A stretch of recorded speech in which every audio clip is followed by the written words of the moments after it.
ওই নারী উত্তম যে তার সব ভালোবাসা আমানত রাখে তার স্বামীর জন্য।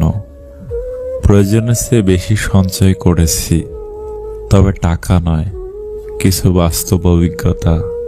3 জায়গায় কখনো নরম হবেন না।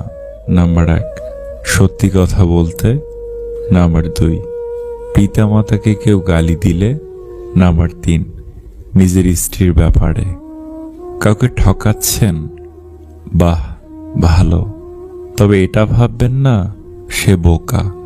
সে তো বিশ্বাসী, কিন্তু আপনি তার বিশ্বাস রাখার যোগ্য নন। এমন প্রেম করো না সকালে আছে বিকেলে নেই।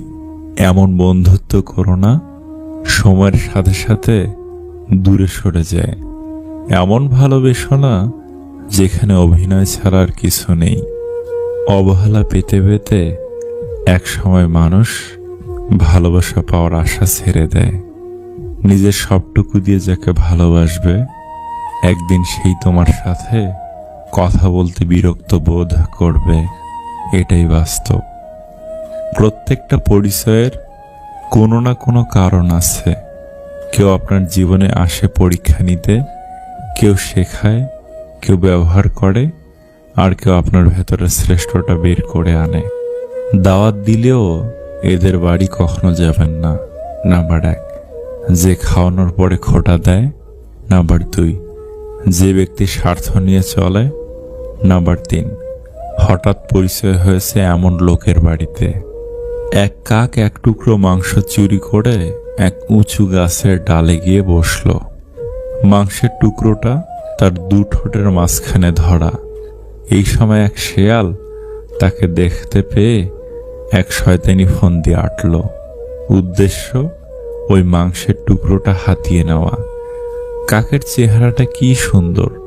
গাছতলায় এসে কাককে শুনিয়ে শুনিয়ে খুব অবাক হওয়ার ভান করে বলল সে, যেমন দেখবার মতো তার শরীরের গঠন, তেমন চমৎকার তার গায়ের রং। শুধু গলার স্বরটা যদি তার চেহারার মতো ওই রকম চিকন হতো, অনায়াসে তাকে পাখিদের রানী বলা যেত। মুখে যখন এইসব ছলচাতুরির কথা সে বলে যাচ্ছিল, তখন আসলে তার মন পড়েছিল ওই মাংসের টুকরোটার প্রতি। কাকের দেমাগ তাই এই তোষামোদের প্রশংসায় খুব ফুলে উঠল। সে এখন চিন্তায় পড়ে গেল তার গলার আওয়াজের দুর্নাম নিয়ে। তার মনে হলো সবাইকে জানিয়ে দেওয়া দরকার যে তার গলার স্বর কারো থেকে খারাপ না। সে এক বিরাট আওয়াজে কা করে ডেকে উঠল, আর টুপ করে মাংসটা তার মুখ থেকে খসে পড়ে গেল। শেয়াল সঙ্গে সঙ্গে মাংসটা তুলে নিল আর কাককে ডেকে বলল, ও হে কাক সুন্দরী, তোমার গলার আওয়াজ যথেষ্টই ভালো, শুধু বুদ্ধিটাই নেই তোমার। গল্পের শিক্ষা, তোষামোদে যে ভুলে যায় সে লোক বোকা, কারণ তোষামোদের উদ্দেশ্য কখনো ভালো থাকে না। একদিন বিকেলবেলা একটি পাখি একটি গাছের ডালে এসে বসল। গাছের অন্য ডালে একটি মৌমাছির বাসাও ছিল।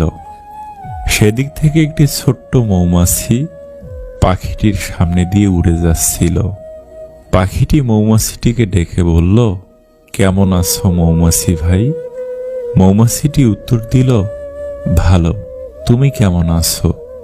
পাখি বলল, ভালো, অনেকদিন ধরেই তোমাকে একটি কথা বলবো ভাবছি।